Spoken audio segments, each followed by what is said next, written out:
मी Ashwini सैसम sister चॅनलमध्ये आपल्या सर्वांचं खूप खूप स्वागत आहे। तर आज ना अगदी वेगळा असं ब्लॉग आहे, न काय असं घरातलं किंवा बाहेरचं किंवा आपल्या बागेतलं कुठलंच नाही आहे, तर अगदी महत्त्वाच्या विषयावरती तर बरंच ताईंना उपयोगी पडणार आहे। म्हटलं चला त्यांच्याशी थोडं माझं अनुभव सांगावं। तर एक ताई आहेत बघा, आज कमेंट आली होती, तर त्यांना म्हटलं चला काळजी करतात ना, ज्यांना पहिलं बाळ होणार असते किंवा दुसरं बाळ होणार असते, एखाद्या वेळी डॉक्टरना काहीतरी सांगत असतात आणि आपल्याला इतकी भीती वाटू लागत, म्हणजे इतकी भीती वाटत असते ना, खूप भीती वाटत असते। तर त्या ताईंचं नाव आहे बघा प्रियंका असं त्या ताईंचं नाव आहे। तर त्यांनी असं बोलले होते की ताई, तू गुरुच्या वेळेस कोणत्या आठवड्यात सोनोग्राफी केली होतीस आणि हार्टबीट लगेच जाणवली का? कारण त्यांना 7 आठवडे झालेत, पण डॉक्टर बोलले की बाळ दिसते, पिशवीची वाढ तर दिसते। तर त्यांना खूप टेन्शन आले असं ते बोललेत।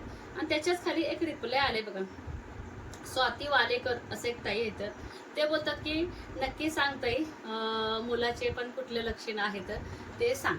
तर सगळ्यात आधी सांगते, जेव्हा आपले पिरियड मिस होते ना, त्यावेळेस आपण लगेच काय करतो, घरात तर आपण चेक केलेलं असतं तरी पण आपण काय करतो, दवाखान्यात जातो। तिथं पण गेल्यानंतर लगेच डॉक्टर लोक काय करतात, सोनोग्राफी वगैरे चेक करतात। त्यावेळेस बाळ वगैरे काही दिसत नसतं पहिली गोष्ट, आणि बाळाचे ठोके फक्त ते डॉक्टरना जाणवतात, पण ठोके किती आले हे दिसत नसतं आपल्याला पण आणि डॉक्टरना पण। त्या सोनोग्राफीमध्ये अगदी तिळा एवढं ते बाळ असतं पहिल्या महिन्यामध्ये, पहिली गोष्ट। आणि त्यावेळेस आपल्याला सांगतात की तुम्ही प्रेग्नन्सी वगैरे सध्या तरी बाळ वगैरे ठीक आहे, पण बाळाचे जे हृदयाचे ठोके असतात ना, ते ठोके बघा कधी आपल्याला कळतात, 3.5 महिन्यात, जेव्हा ती एंटी स्कॅन असतं, तिथे स्कॅन मोठं असते, ती मोठी सोनोग्राफी असते। त्या सोनोग्राफीमध्ये बघा बाळाचे हार्टबीट्स म्हणा आणि बाकीच्या शरीराची जी वाढ आहे ती सगळं कळत असतं त्याच्यामध्ये। तर माझे तर बाळाचे म्हणजे आपल्या गुरु आपलं निवांत झोपला इथं, गुरुचं हार्टबीट बघा पहिल्यांदा 3.5 महिन्यामध्ये 149 हार्टबीट होते गुरुचे। असं म्हणतात, बरोबर आहे, मुलांचं हार्टबीट जर थोडं थोडं कमी असेल तर मुलगा असतो, ते गोष्ट माझ्या बाबतीत तर खरं ठरलेलं आहे। जसं की बघा पोरींच्या वेळेस 174 वगैरे, परत 160 वगैरे असे होते, पण गुरुच्या वेळेस पण हे जास्तच वाटले मला, 149, पण ठीक आहे, मी पॉझिटिव्ह विचार करत होते। आणि लक्षणं सांगते तुम्हाला, लक्षणं काय आहे, एकतर हार्टबीटचं झालं तर तुम्हाला ना 3.5 महिन्यामध्ये बाळाचं हार्टबीट व्यवस्थित समजेल। आणि त्याच्यानंतर पण तुम्हाला जर डाऊट असेल तर जेव्हा 5 महिन्याची सोनोग्राफी असते ना, त्या सोनोग्राफीमध्ये तर तुम्हाला ना क्लिअरली कळू शकतं की बाळ आहे की नाही, ठेवायचं की नाही ठेवायचं, डॉक्टर तुम्हाला स्पष्ट सांगतात त्यावेळेस। त्यामुळे तुम्ही काय घाबरू नका, 3.5 महिन्यामध्ये तुमचं ना जेव्हा एंटी स्कॅन सोनोग्राफी असेल त्यावेळेस तुम्हाला बाळाचे ठोके पण तुम्हाला छान दिसू लागतात। आणि तुम्हाला सांगते, बाळाचे आता गुरुच्या वेळेस आणि सईपरीच्या वेळेस मला इतक्या उलट्या व्हायच्या ना, अक्षरशः मी सलाईनवरच असायचे, मला काय खाऊ पिऊ वाटायचं नाही, काय नाही, अक्षरशः मला बेडरूममध्ये पण येऊ वाटायचं नाही, गार फरशीवर मी अशी झोपायचे, अगदी लोळायचे, इतकं मला त्रास व्हायचा, खाणं पिणं तर लांबच, तर काहीच मला करू वाटायचं नाही। आणि गुरुच्या वेळेस सांगते, गुरुच्या वेळेस मला ना 3.5 महिने बिलकुल उलटी झाली नाही, पण जेव्हा मी दसऱ्यातले जे उपवास करू लागले ना, त्यावेळेसपासून मला जी उलटी चालू झाली, पण गोळ्या खाल्ल्यानंतर मला पचायच्या। फरक एवढाच की सईपरीच्या वेळेस उलटीच्या गोळ्या खाल्ल्या तरी मला पचत नव्हत्या, उलट्या होत होत्या। गुरुच्या वेळेस उलटी होतेच, पण गोळी खाल्ल्यानंतर उलटी होत नव्हती, सकाळ संध्याकाळ मी गोळी खात होते, त्यामुळे मी अगदी ना पौष्टिक असे पदार्थ, पोटभरीचं जेवण वगैरे मी खात होते, त्यामुळे आपली गुरुची वाढ पण छान झाली। आणि दुसरं लक्षण तुम्हाला सांगते, एक उलटीचं झालं, तर दुसरं लक्षण म्हणजे इतके केस गळायचे ना आधी, तर मुलगा पोटात असताना अजिबात आपले केस गळत नाहीत, अगदी मजबूत असे केस होतात, विंचरलं तरी अजिबात केस गळत नव्हते। आणि तिसरं लक्षण, चेहरा आपला अगदी ना ओढून घेतं, असं एकदम जास्तीचं तेज वगैरे येत नाही। आणि जेव्हा ना मुलगा असो किंवा मुलगी असो, ह्याच्यामध्ये कुठला भेद एक तर करायचं नाही आणि कोण करत पण नाही। आता माझं कसं झालं सांगू का, मला 2 मुली होत्या आणि माझी एक इच्छा होती मला मुलगा व्हावा, आमच्या आईंची एक इच्छा होती मुलगा व्हावा। प्रत्येकाची वेगवेगळी पद्धत असते विचार करण्याची, कमेंट येईल की अश्विनी तू भेदभाव करते का, तसं का नाही आहे, पण माझ्या सईपरला भाऊ हवा होता आणि स्वामी कृपेने मला झालाच होता, ते पण सांगते तुम्हाला। पहिलीच गोष्ट क्लिअर केलेली की आई चांगलीच असते। आणि परत दुसरं लक्षण सांगते तुम्हाला, तर बाळाचं पोट, जे मुलीचा जो गर्भ असतो ना, तर पोट आहे का एकदम वरती असतं मुलीचं, जेव्हा पोटात जेव्हा मुलगी असते त्यावेळेस, आणि पोटात जेव्हा मुलगा असतो ना, बेंबीच्या खाली जास्तीचं पोट असतं, उठायला बसायला खूप त्रास होतो। तर मुलाचं पोट असते का खाली असतं, पटकन आपल्याला ओळखायला येतं की खाली असली की मुलगा, वर असली की मुलगी। तर सईपरीच्या वेळेस माझं पोट आहे का वरतीच होतं आणि गुरुच्या वेळेस मात्र माझं पोट आहे का अगदी खाली होतं आणि परत बघा ते एक लक्षण मला जाणवलं. आणि दुसरी गोष्ट मला पेरू इतकं खावासं वाटत होतं ना आणि आंबट पदार्थ बिलकुल मला जसं की लिंबू जे आंबट जास्तीचं आणि गोड अजिबात मला खाऊ वाटत नव्हतं. अक्षरशः मी चहा सुद्धा सोडून दिलेली. तर गोड आणि आंबट हे दोन्ही पदार्थ मला खावंसं वाटत नव्हते. अगदी चमचमीत तिखट पदार्थच मी जास्तीत जास्त खाल्लेले. त्यातलं पेरू मात्र मला खूप खावंसं वाटत होतं. पेरू मात्र मी ना चांगली डिलिव्हरी होईपर्यंत मी पेरू हा फळ मी खाल्लेले. तर त्याच्यानंतरच बघा आणखीन एक सांगते.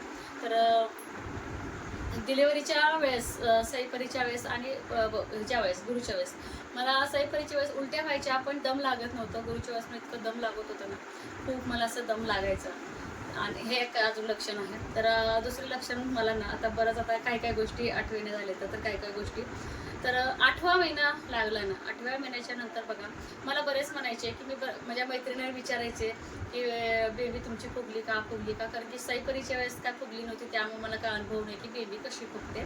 तर 8व्या महिन्यापासून बघा पोटात जर मुलगा असेल तर हळूहळू आपली बेबी ना फुगत राहते. जसं की बघा एक शेंगदाणा असतो ना शेंगदाण्याप्रमाणे ना फुगते बेबी. तर बेबी फुगली की आपल्या पोटात मुलगा आहे असं समजायचं. तर असे ना लक्षणं माझ्या बाबतीत तर मुलाच्या बाबतीत ठरलेले. तर एक रेष असते बघा ना एक बेंबीच्या खाली असते एक बेंबीच्या वर असते.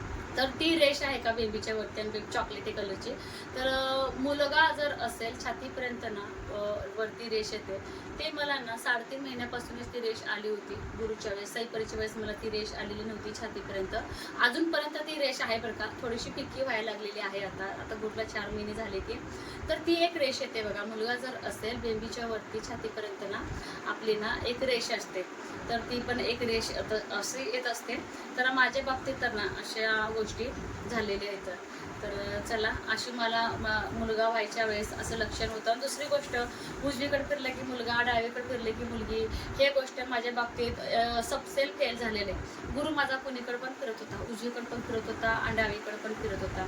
आणि दुसरी गोष्ट असं म्हणतात की मुलगा असलं की उशीर फिरतो जसे की 6वा 7वा महिना चालू झाला की मग हालचाल चालू होते आणि मुलगी असेल तर 3 महिन्यात फिरायला चालू होते हालचाल लवकर होते. ते सबसेल खोटं आहे माझ्या बाबतीत तरी. गुरु माझा ना 3.5 महिन्यातच असं एकदम मला जाणवत होतं. मग मला भीतीच वाटायची की बाबा म्हणजे पडत नक्की काय आहे.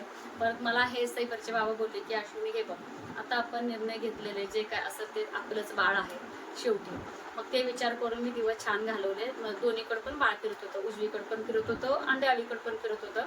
जर उजवा डावा हे आहे का हे म्हणजे पूर्णपणे खोटं आहे. फक्त एवढं मात्र खरं आहे की मुलगी असेल तर आंबट खावंसं वाटतं मुलगा असेल तर चमचमीत खावं वाटतं आणि गोड अजिबात खावंसं आपल्याला वाटत नाही. दुसरी गोष्ट बेबी पण फुगते आणि आपल्याला बेबीपासून ते छातीपर्यंत एक रेष येते काळी लाईन येते. ते मात्र माझ्या बाबतीत अगदी खरोखर घडलेली घटना आहे. तर अशा पद्धतीनं तर मला मुलगा असताना पोटातली लक्षणं जाणवली होती. आता तुम्हाला तर कुठली लक्षणं जाणवतात आणि तुमची काही पर्सनल म्हणजे तुमच्या वेळेची जी होती कमेंट बॉक्समध्ये सांगा. जेणेकरून ज्या दुसऱ्या आपल्या ताई आहेत आपल्यापेक्षा छोट्या बहिणी आहेत तर त्यांना उपयोगी पडेल. तर आपल्या इथं बघा गुरु आळस द्यायला लागले. तर अशा पद्धतीचे जर आपल्या गुरुजींना पोटात लक्षणं होती तर सगळीकडेच घराघरा फिरायचा. अक्षरशः पोटात जसा मासा जर ठेवला तर पाण्यात कसं फिरतो तशा पद्धतीचा ना गुरु आपला हालचाल करत होता. तर चला इथंच व्हिडिओचा एंड करणार आहे. कसा वाटला आजचा ब्लॉग हे बद्दल सांगायला अजिबात विसरू नका. आणि तुम्हाला गुरुला बघायला ना 2 माझ्या सासूबाई आल्यात एक शालनताई आणि आपल्या एक मळ्यातल्या सासूबाई आल्यात ते पण तुम्हाला दाखवते शेअर करते जाता जाता. सासूबाईंना सगळ्याच जसं की आम्हा सगळ्यांना पण आल्याचं छान चहा ठेवलं आहे. तर कोण ह्यात दूध घालून घ्यायचं.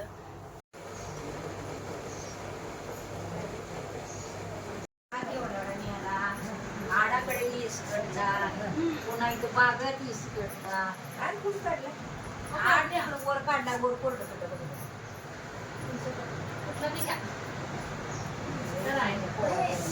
आई श्यामला वर कुठे काढले ह्याला जन्म मस्त त्या तुकड्यात नव कोरडं बिरडं तुकडं 1.5 एकर आहे इकडं वर तिकडं. 2 दिवसापूर्वी आपल्या गुरुला 4 महिने पूर्ण झाले. तर आणखीन आपल्या गुरुला बघायला कोणतरी कोण दररोज असतेच. तर ज्याच्या त्याच्या सवडीनुसार येतात बघायला. तर दोन्ही पण सासूबाई आज आलेत बघायला. माझी ओटी भरली, गुरुला छान कपडे आणले होते जसं की सईपरीला खाण्यासाठी बिस्किट, तर खन्नाची ओटी भरून घेतली. तर मीही ना साडी काढले होते ह्यांना नेसवायला. तर आमच्या इथं प्रेमाचं भांडण चालू आहे. ए, माझे भाऊ जायचे. हा? तुझ्या ऐकायला. असू द्या. बघा की. तसं काय. मी सून बाची आहे, असं ना. बाची सून.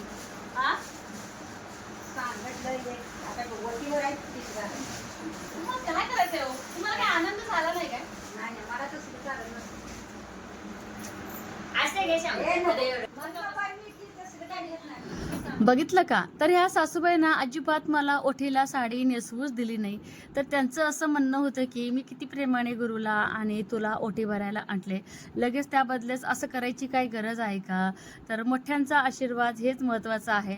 ओटीला घालायचं असेल तर अश्विनी फक्त मला पीस नारळ आणि तांदळाची ओटी भर, बाकीचं काय नको. पण माझं म्हणणं होतं की मी अगदी प्रेमाने तुमची ओटी भरते, तर तुम्ही ओटी भरून घ्या. किती झिंगाझिंग झाली दोघांच्या मध्ये, पण शेवटी सासूबाई ते सासूबाईच. अजिबात त्यांनी ना मला साडी वगैरे देऊ दिली नाही. ठीक आहे म्हटलं, शेवटी त्याच जिंकल्या. तर प्रेमाच्या भांडणामध्ये सासूबाई जिंकल्या बघा शेवटी. तर मी हारच मानली, म्हटलं आता शेवटी नारळ पीस तरी लावूया. हे बघा किती छान झिंगाझिंगी झाल्या आमची. तर इथं लागलीच, म्हटलं आता चला दोघींना पण ना ब्लाऊज पीसच ओटीला घालावी. तर खूप छान आजचा दिवस गेला मला आज. तर कोण तर घरी आपल्या येतच असतं दिवसभर. तर असंच माझं दिवसभराचं रुटीन असतो आणि कधी दिवस चालू होतो आणि कधी संपतो मला हेच समजत नाही. तर कसा वाटतं आजचा ब्लॉग हे मात्र सांगायला अजिबात विसरू नका.